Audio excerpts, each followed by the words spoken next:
The crisis of credit, visualized. What is the credit crisis? It's a worldwide financial fiasco involving terms you've probably heard like subprime mortgages, collateralized debt obligations, frozen credit markets, and credit default swaps. Who's affected? Everyone. How did it happen? Here's how. The credit crisis brings two groups of people together, homeowners and investors. Homeowners represent their mortgages, and investors represent their money. These mortgages represent houses, and this money represents large institutions like pension funds, insurance companies, sovereign funds, mutual funds, etc.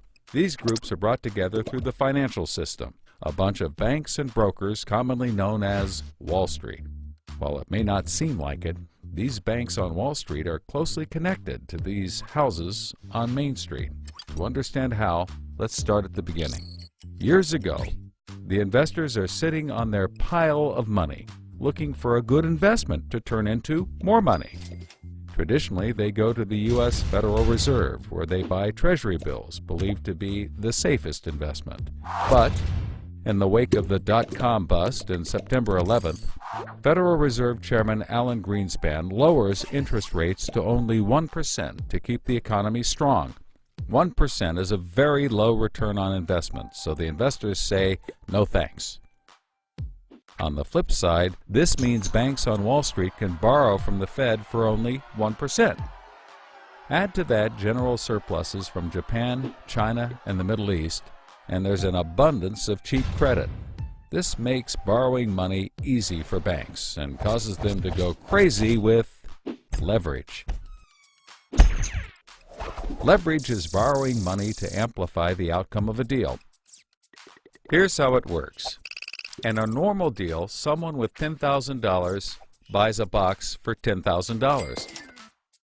He then sells it to someone else for $11,000. For a $1,000 profit, a good deal.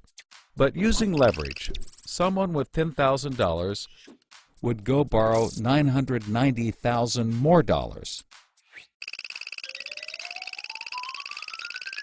giving him $1 million in hand.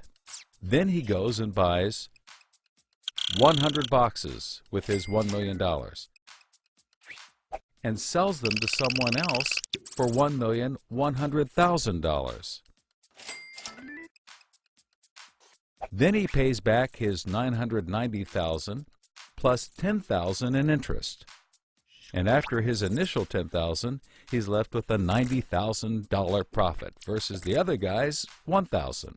Leverage turns good deals into great deals. This is a major way banks make their money. So Wall Street takes out a ton of credit, makes great deals, and grows tremendously rich, and then pays it back. The investors see this and want a piece of the action, and this gives Wall Street an idea. They can connect the investors to the homeowners through mortgages. Here's how it works. A family wants a house, so they save for a down payment and contact a mortgage broker. The mortgage broker connects the family to a lender who gives them a mortgage. The broker makes a nice commission. The family buys a house and becomes homeowners. This is great for them because housing prices have been rising practically forever. Everything works out nicely. One day, the lender gets a call from an investment banker who wants to buy the mortgage. The lender sells it to him for a very nice fee. The investment banker then borrows millions of dollars and buys thousands more mortgages and puts them into a nice little box. This means that every month he gets the payments from the homeowners of all the mortgages in the box. Then he sicks his banker wizards on it to work their financial magic, which is basically cutting it into 3 slices: safe, okay, and risky. They pack the slices back up in the box and call it a collateralized debt obligation, or CDO. A CDO works like 3 cascading trays. As money comes in, the top tray fills first, then spills over into the middle, and whatever is left into the bottom. The money comes from homeowners paying off their mortgages. If some owners don't pay and default on their mortgage, less money comes in and the bottom tray may not get filled. This makes the bottom tray riskier and the top tray safer. To compensate for the higher risk, the bottom tray receives a higher rate of return, while the top receives a lower, but still nice return. To make the top even safer, banks will insure it for a small fee, called a credit default swap. The banks do all of this work so that credit rating agencies will stamp the top slice as a safe, AAA rated investment, the highest, safest rating there is. The OK slice is BBB, still pretty good, and they don't bother to rate the risky slice. Because of the AAA rating, the investment banker can sell the safe slice to the investors who only want safe investments. He sells the OK slice to other bankers, and the risky slices to hedge funds and other risk takers. The investment banker makes millions. He then repays his loans. Finally, the investors have found a good investment for their money, much better than the 1% Treasury bills. They're so pleased they want more CDO slices. So the investment banker calls up the lender, wanting more mortgages. The lender calls up the broker for more homeowners, but the broker can't find anyone. Everyone that qualifies for a mortgage already has one, but they have an idea.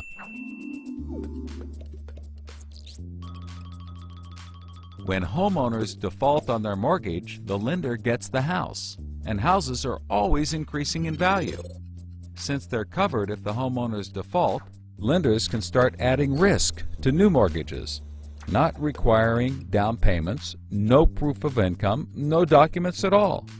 And that's exactly what they did. So instead of lending to responsible homeowners, called prime mortgages, they started to get some that were, well, less responsible. These are subprime mortgages. This is the turning point. So, just like always, the mortgage broker connects the family with a lender and a mortgage, making his commission. The family buys a big house.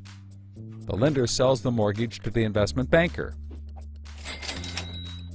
who turns it into a CDO and sells slices to the investors and others. This actually works out nicely for everyone and makes them all rich. No one was worried because as soon as they sold the mortgage to the next guy, it was his problem. If the homeowners were to default, they didn't care. They were selling off their risk to the next guy and making millions, like playing hot potato with a time bomb. Not surprisingly, the homeowners default on their mortgage, which at this moment is owned by the banker. This means he forecloses and one of his monthly payments turns into a house. No big deal. He puts it up for sale. But more and more of his monthly payments turn into houses.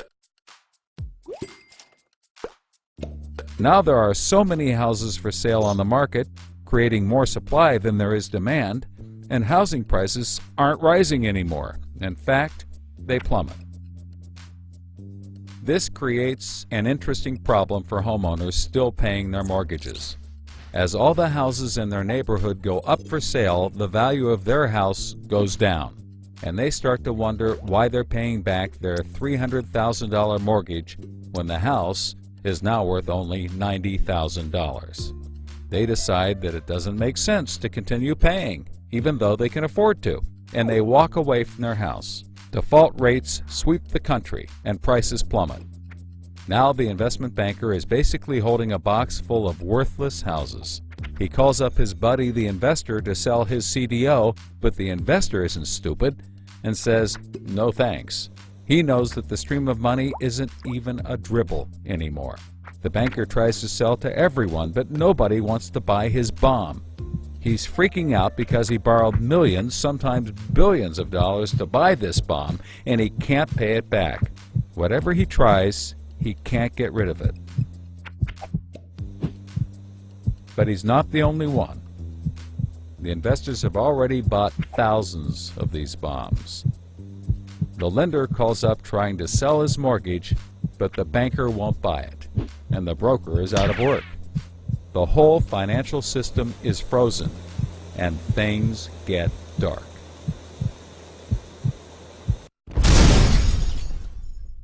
Everybody starts going bankrupt. But that's not all. The investor calls up the homeowner and tells him that his investments are worthless. And you can begin to see how the crisis flows in a cycle. Welcome to the crisis of credit. So, the investors are sitting on their pile of money, looking for a good investment to turn into more money. Traditionally, they go to the U.S. Federal Reserve, where they buy treasury bills, believed to be the safest investment. But in the wake of collateralized debt obligations, frozen credit markets, and credit default swaps, who's affected? Everyone. How did it happen? Here's how. The credit crisis brings two groups of people together: homeowners and investors. Homeowners represent their mortgages, and investors represent their money. These mortgages represent houses, and this money represents large institutions like pension funds, insurance companies, sovereign funds, mutual funds, etc. These groups are brought together through the financial system, a bunch of banks and brokers commonly known as Wall Street. While it may not seem like it, these banks on Wall Street are closely connected to these houses on Main Street.